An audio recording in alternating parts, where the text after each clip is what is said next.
Mes chers amis, mes chers frères et sœurs en Jésus-Christ, le Saint-Esprit, l'Esprit de Dieu, agit dans le cœur de tous les hommes. Mais seul Dieu et Jésus-Christ détient la vérité. Aujourd'hui, le 9 novembre 2007, en méditant depuis plus de 35 ans sur les versets de la Bible, Ancien et Nouveau Testament, ainsi, depuis quelques années, sur les évangiles dits apocryphes, sur le livre d'une enquête scientifique et historique sur l'homme Jésus et sa lignée, de Jean Tabor, sur le livre de l'histoire du christianisme d'Alain Corbin, qui ont été tous écrits par des hommes. Aujourd'hui, comme Ponce Pilate, j'ai le droit de m'interroger et de poser les deux questions suivantes. Qu'est-ce que la vérité? Oui, qu'est-ce que la vérité? Deuxièmement, qui détient vraiment cette vérité à nos jours? Pour essayer de trouver une réponse positive à ces deux questions, je prendrai comme support quelques versets de la Bible, des évangiles canoniques, puis celui de Thomas, de Marie-Madeleine, de Judas, du livre de Jean Tabor intitulé « La véritable histoire de Jésus » et du livre de l'histoire du christianisme de Alain Corbin. Tout d'abord, je commencerai par le texte de l'Ancien Testament qui dit les choses suivantes. Adam et Ève étaient nos premiers parents. Ils étaient un homme et une femme que Dieu a placés dans le jardin d'Éden. Ils ont désobéi à Dieu en mangeant le fruit défendu et Dieu les a expulsés du paradis. Que l'histoire de la création, de la tour de Babel, du déluge du temps de Noé étaient bien des récits historiques.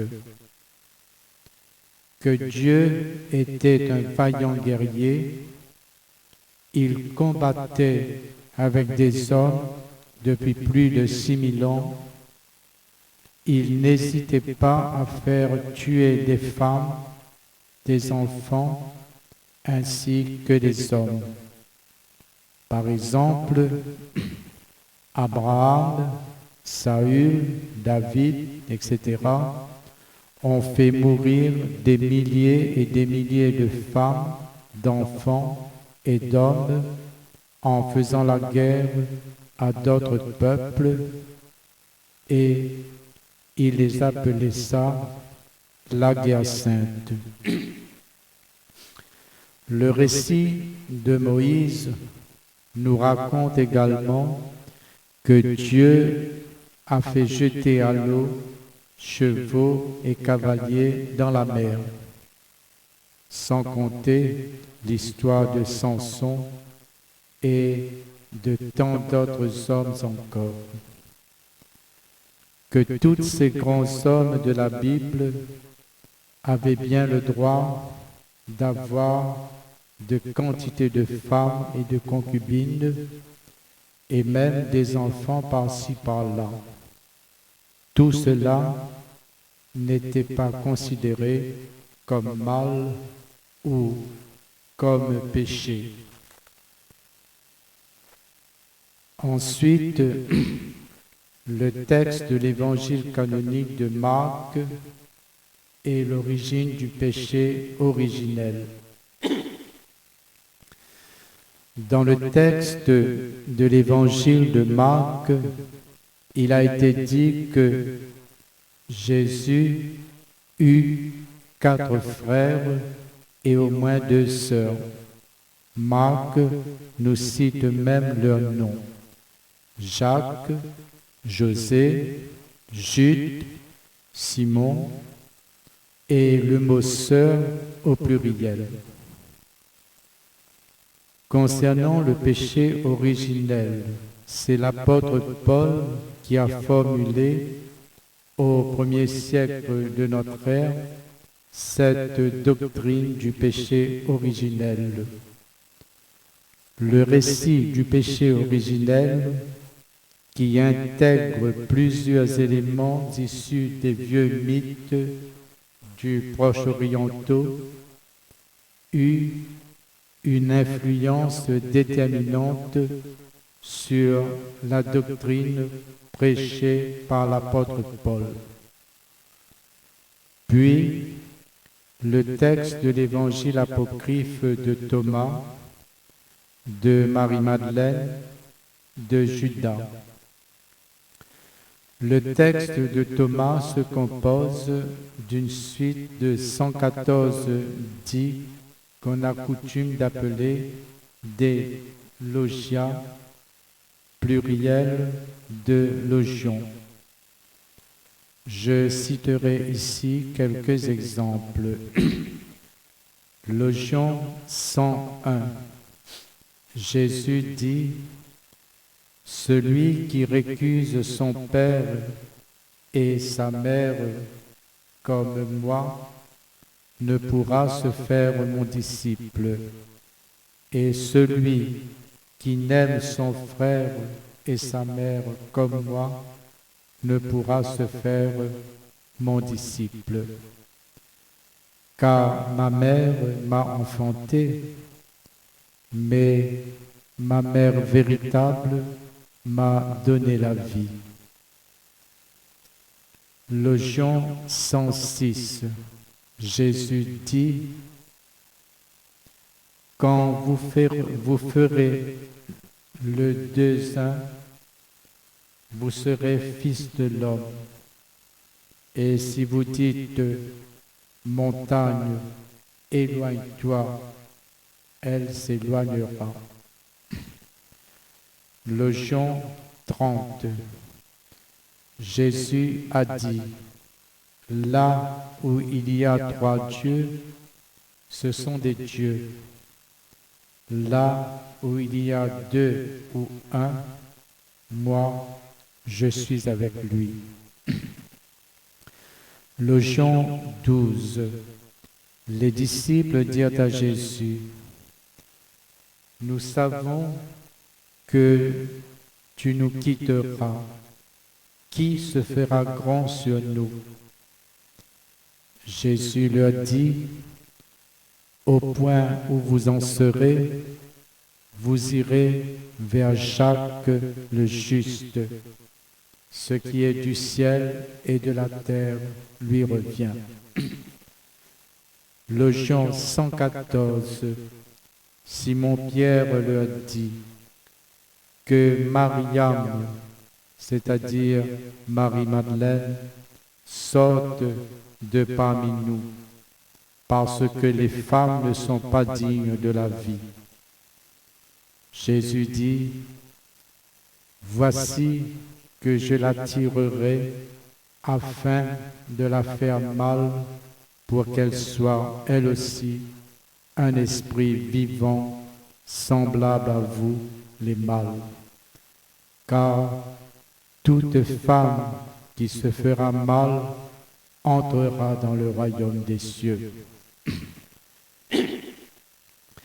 Le texte de l'évangile de Marie-Madeleine.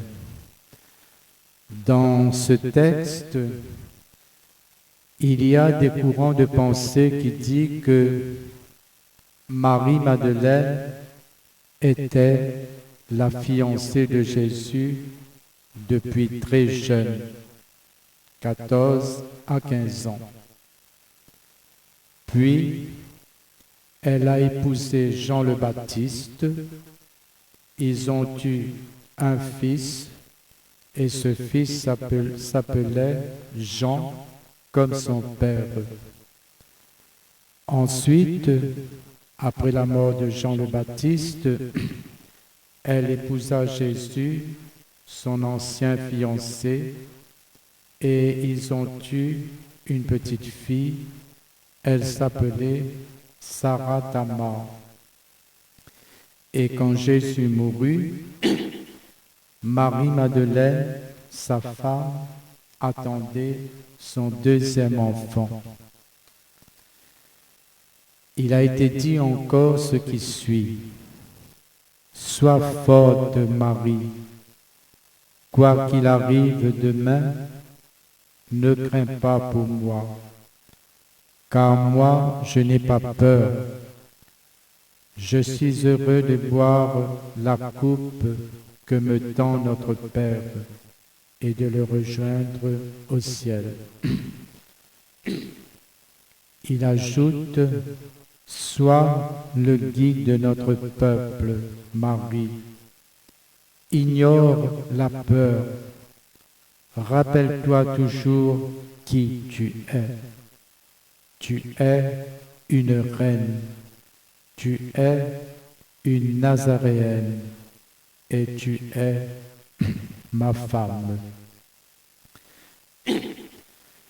Il a été dit aussi, au moment où Ponce Pilate était prêt à condamner Jésus à mourir, sa femme Claudia lui demande une dernière chose. Je veux que tu retardes la flagellation afin que Jésus puisse voir sa femme et ses enfants. Ponce Pilate respecta sa parole et fit emmener Jésus dans les appartements situés à l'arrière de la forteresse pour y rencontrer brièvement sa femme et ses enfants. Jésus embrassa ses enfants et leur recommande d'être courageux et de prendre soin de leur mère. Et il disait, n'oubliez jamais, mes petits, quoi qu'il arrive, je serai toujours avec vous. Puis, pour la dernière fois, il serra Marie-Madeleine dans ses bras et il dit, écoutez-moi bien, ma colombe, car c'est très important. Quand j'aurai abandonné mon enveloppe charnelle, tu ne devras pas t'accrocher à moi, mais me laisser partir en sachant que mon esprit ne te quittera jamais. Dès que tu fermeras les yeux, je serai là.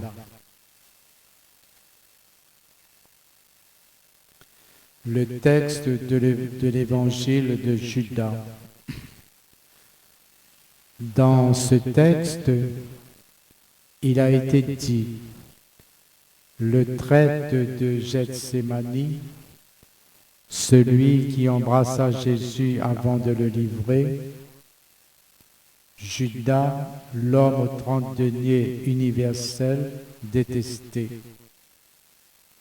Rien de bon ne saurait venir d'un tel homme. Et pourtant, cet évangile présente Judas comme celui que Jésus choisit pour le livrer en somme le plus fidèle de ses disciples. Mais condamné comme hérétique par l'Église, ce texte du IIe siècle devait disparaître dans les oubliettes de l'histoire jusqu'à aujourd'hui.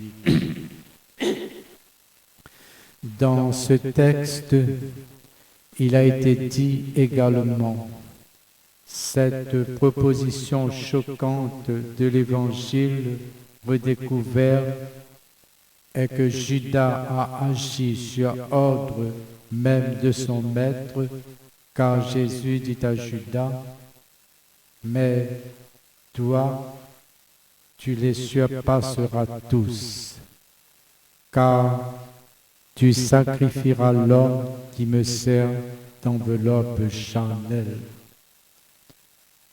Jésus lui disait aussi, « Viens, que je t'instruise des choses que nul n'a jamais vues, car il existe un royaume grand et illimité dont aucune génération d'anges n'a vu l'étendue, dans laquelle il y a le grand esprit invisible qu'aucun œil d'ange n'a jamais vu, qu'aucune pensée du cœur n'a jamais embrassé et qui n'a jamais été appelé d'aucun nom.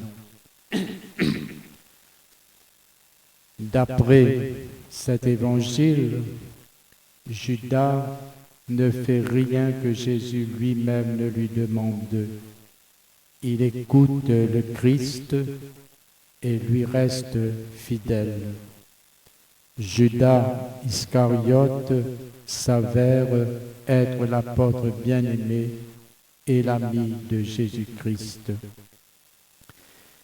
Il a été dit aussi, l'évangile de Judas ne ressemble à aucun de ceux qu'on a pu lire jusqu'à présent. Judas n'y est pas l'homme qui a trahi Jésus. Il est son plus fidèle ami et apôtre. Et il est celui à qui l'on demande de faire le plus grand de tous les sacrifices, livrer Jésus à ses bourreaux. Et cette demande émane du Christ lui-même. Bien que violemment attaqué dans les temps anciens, l'évangile de Judas ne paraît guère menaçant de nos jours. Il a été écrit par un homme qui vénérait Jésus-Christ et qui communique son adoration avec ferveur et bonne humeur. Le texte de Jean Tabor.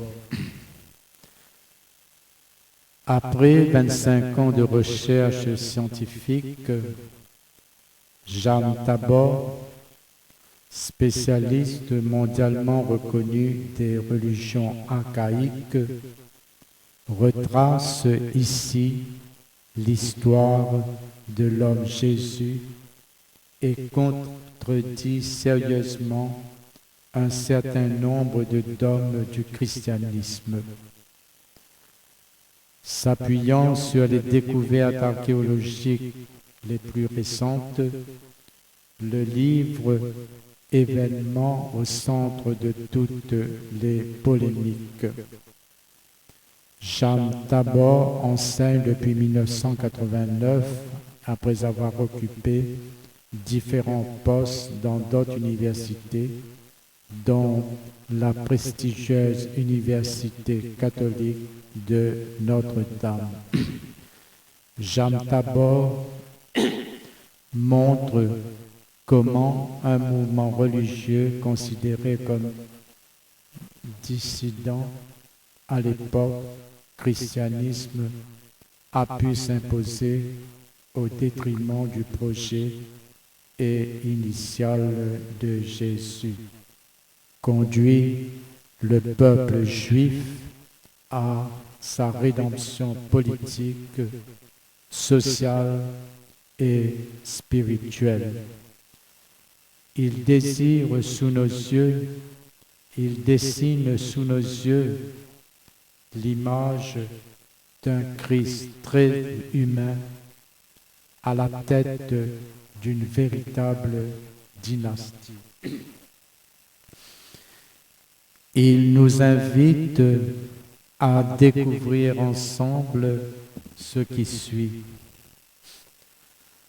Concernant Marie, la mère de Jésus, il a été dit qu'à 14 ou 15 ans, elle a été demandée en mariage par un artisan local du nom de Joseph.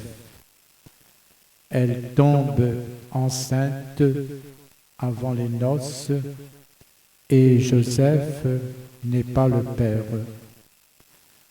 En explorant ces pistes, l'auteur nous laisse découvrir que Jésus, comme tout être humain, a eu une mère et un père biologique,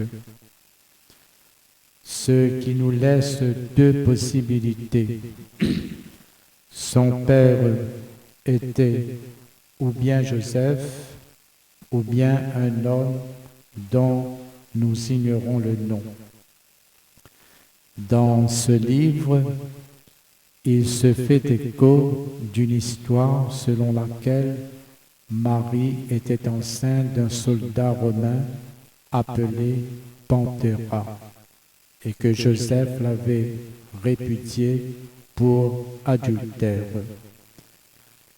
Que Jésus ait eu 4 frères et au moins 2 sœurs, que l'évangile Marc nous donne les noms Jacques, José, Jude et Simon. Il ne cite pas les noms des sœurs. Dans ce livre, il se fait écho également que Marie, étant veuve de Joseph, épousa le frère de celui-ci du nom de Clophas. Et tous les frères et sœurs de Jésus étaient les enfants de Clophas. Dans ce livre, il a été dit encore que Jésus a confié la direction opérationnelle non à Pierre, mais à Jacques, son frère, appelé Jacques le Juste, et lors de la scène, ce qui fait de lui l'un des 12 et permet de penser qu'il était bien le disciple que Jésus aimait. Dans ce livre, il se fait écho aussi de la découverte du caveau familial de Jésus. Ce caveau de Talpio contenait 10 ossuaires, dont 6 portaient des gravures nominatives. 1. Jésus, fils de Joseph. 2. Marie. 1. Joseph. 1. Matthieu. Et 1. Jude, fils de Jésus. Les 3 autres ne présentaient aucune inscription. Et la 10e urne mortuaire avait disparu. Le texte de l'histoire du christianisme. D'après Yves-Marie Duval, l'auteur de la Vulgate, Jérôme a élaboré en bonne partie la traduction latine du Nouveau et l'Ancien Testament. D'après Jean Guillon, Damas avait sollicité son secrétaire Jérôme afin qu'il traduise en latin les Écritures.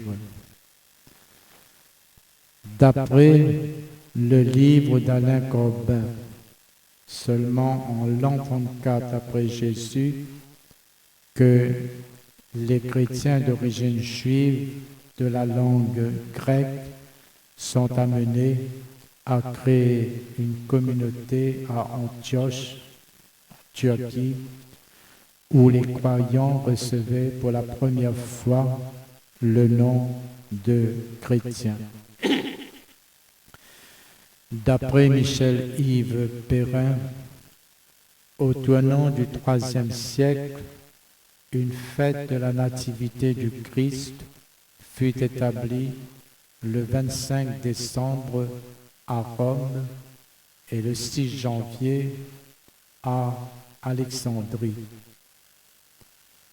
D'après Catherine Vincent, le canon 21 du 4e concile du Latran dit que chaque chrétien devra se confesser et communier au moins une fois par an pour Pâques dans l'église de sa paroisse.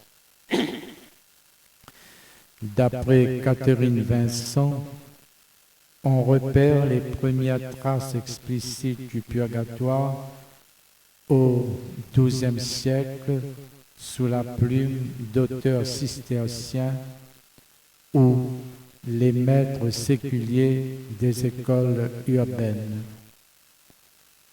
Il a été dit que, d'après l'enseignement du pape Pie XII, année 1336, la vision béatifique peut donc se gagner avant même le jugement dernier. On trouve également chez certains auteurs antérieurs au XIIe siècle, dont saint Augustin, l'idée que la vision de Dieu promise aux élus ne serait accessible qu'au terme d'un temps de purification, laissant entrevoir ce qui allait devenir le purgatoire. D'après Sylvie Barnet, le pape Pie XII proclame en 1950 seulement l'Assomption de la Vierge Marie, élevée en corps et en âme à la gloire céleste. Avant de conclure, je dirai encore les choses suivantes. Depuis plus de 6000 ans, tous les hommes ont toujours essayé de chercher la vérité sur Dieu et sur le Christ Jésus, mais ils n'ont jamais pu atteindre ce but. Pourquoi? Eh bien, peut-être parce que les hommes qui ont de certaines connaissances et le pouvoir de communiquer ces vérités, en particulier les chefs religieux, nous ont raconté des histoires et même aujourd'hui encore, en l'an 2007, ils continuent de nous cacher la vérité de peur de perdre leur prestige et leur pouvoir, et peut-être même pour une question de gros sous. Ce qui fait que le monde posera toujours comme Ponce Pilate cette question. Qu'est-ce que la vérité? Et pourtant, la vérité est là dans les Écritures, devant notre porte. Elle était et elle est toujours dans la bouche de Jésus, bien vivante au milieu de nous. concernant le texte de la création. Selon les conceptions des rédacteurs du récit, elle devait simplement attester que Dieu était le maître de l'histoire et du temps. C'est ainsi que la création était comprise non comme un événement cosmique ou mystique ou mythique, mais comme première et puissante de Dieu dans l'histoire. Car les allusions à l'ancien mythe issus d'autres cultures, qu'il s'agisse de la création, du déluge ou de la tour de Babel, se retrouvent en maintes mythologies.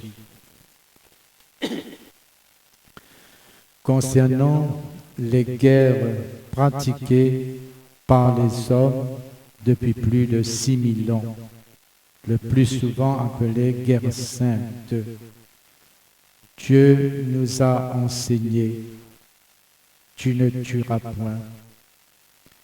Jésus nous a dit que Dieu est notre Père à tous, sans exception.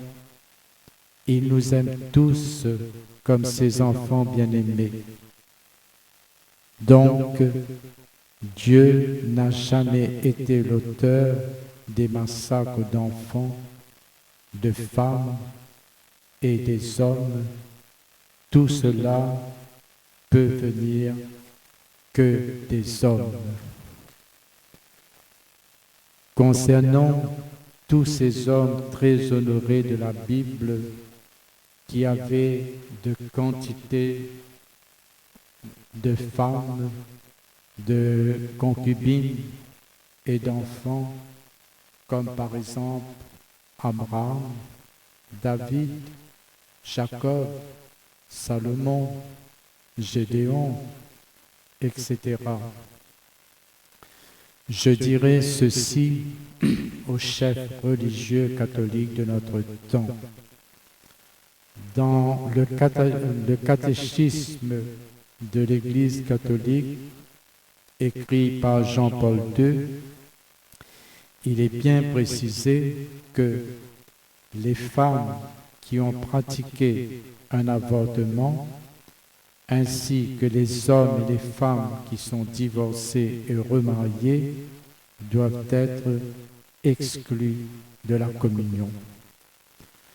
Ces chefs religieux-là ne se posent même pas la question pour savoir les raisons, les motifs qui ont poussé ces femmes et ces hommes d'agir ainsi.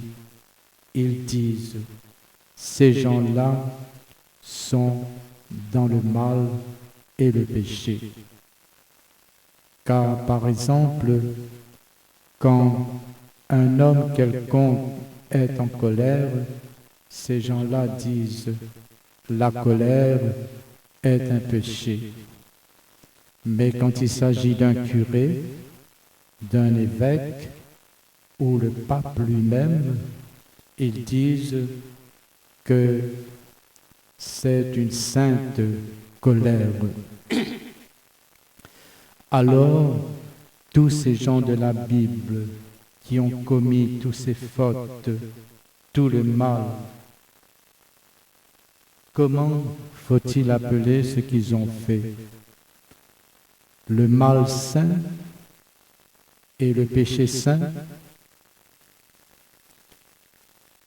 Concernant le péché originel, aujourd'hui, nous savons avec certitude que l'histoire d'Adam et Ève est bien un mythe, une légende, une allégorie. Alors, pourquoi cachons-nous toujours la vérité aux hommes sur ce sujet? Concernant l'évangile canonique de Marc et des autres évangiles qui disent que Jésus a eu 4 frères et au moins 2 sœurs.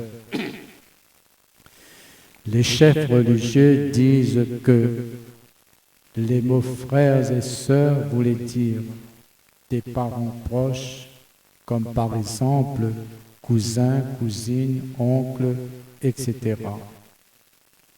Alors, pourquoi ce passage de l'Évangile ne doit pas être pris à la lettre? Et pourquoi faut-il prendre d'autres à la lettre? Parce que cela leur dérange trop, n'est-ce pas? Concernant l'Évangile de Thomas, de Marie-Madeleine et de Judas, si nous prenons le temps de bien analyser ces textes, nous serons bien obligés d'admettre que beaucoup de vérités cachées ont été révélées. Mais aussi, il y a beaucoup d'exagérations et peut-être des contre-vérités pour contrecarrer les vérités cachées par les chefs religieux depuis 2000 ans. Concernant l'histoire du christianisme, vu les dates avancées par ces chefs religieux sur la nativité de Jésus, sur l'Assomption de la Vierge Marie, sur les fêtes de tous les saints et des défunts, nous avons une bonne raison de penser que jusqu'à ce jour, personne est en mesure de savoir avec certitude la date exacte de ces événements. Concernant le texte de Jean Tabor, aujourd'hui, plus que jamais, le monde est à la recherche de la vérité. Alors, les archéologues, les scientifiques essayent d'explorer toutes les pistes possibles pour mettre en lumière ce qui ont été cachés par les chefs religieux depuis 6000 ans. Je dirais même ceci, ces hommes-là ont beaucoup de mérite. Nous devons leur rendre un grand hommage pour tous leurs travaux, car c'est bien grâce à des hommes comme eux que le monde avance. Concernant le purgatoire, vu que c'est seulement au XIIe siècle que le purgatoire a été inventé, force est de constater que cela peut venir que des hommes et non de Dieu. Ainsi que la fête de tous les saints, 8e siècle, la fête des défunts, 11e siècle, la fête de l'Assomption de la Vierge Marie, définie par Pie XII en 1950, ne peuvent venir de Dieu. En ce qui me concerne personnellement, je tiens à donner mon avis et cela n'engage que moi, bien sûr. Ce que les hommes ont écrit sur le compte de Dieu, sur le compte de Jésus, sur le compte de la Vierge Marie et sur le compte des vrais témoins qui ont véritablement marché dans la voie de Jésus, je dirais encore ceci. Est-ce que Jésus était l'époux de Marie-Madeleine? Est-ce qu'il avait des enfants? Est-ce qu'il avait des frères et sœurs? Est-ce que la lumière n'est pas encore entièrement faite concernant sa vie terrestre, concernant sa mort et sa vie après sa mort. Sur ces sujets, j'ajouterai ceci. Dans l'évangile de Jean, chapitre 9, 10, les chefs religieux de ce temps, une seconde fois, appelèrent l'homme qui avait été aveugle et guéri par Jésus, et ils lui dirent, « Rends gloire à Dieu. Nous savons, nous, que cet homme est un pécheur. » Il leur répondit, « Je ne sais si c'est un pécheur. Je ne sais qu'une chose. J'étais aveugle et maintenant je vois. » Moi aussi, comme cet homme que Jésus a ouvert les yeux, je dirais, est-ce que depuis 2000 ans, des historiens, des archéologues et des scientifiques ont réellement découvert des choses qui ont été cachées par les chefs religieux sur la Vierge Marie, sur Marie-Madeleine, sur Thomas, sur Judas et sur Jésus lui-même? Je n'en sais rien. Mais une chose est sûre, j'étais aveugle, maintenant je vois. J'étais malade, Jésus m'a guéri. J'étais perdu, il m'a tendu la main et il m'a sauvé. Je dirais même, comme la mythologie du livre de Job, je sais que mon libérateur est vivant et qu'au dernier jour, je surgirai de la terre. Le jour viendra où je verrai ta gloire, Seigneur. Voilà ce que j'avais à dire aujourd'hui sur toutes ces Écritures. Merci, Seigneur. Merci, Jésus.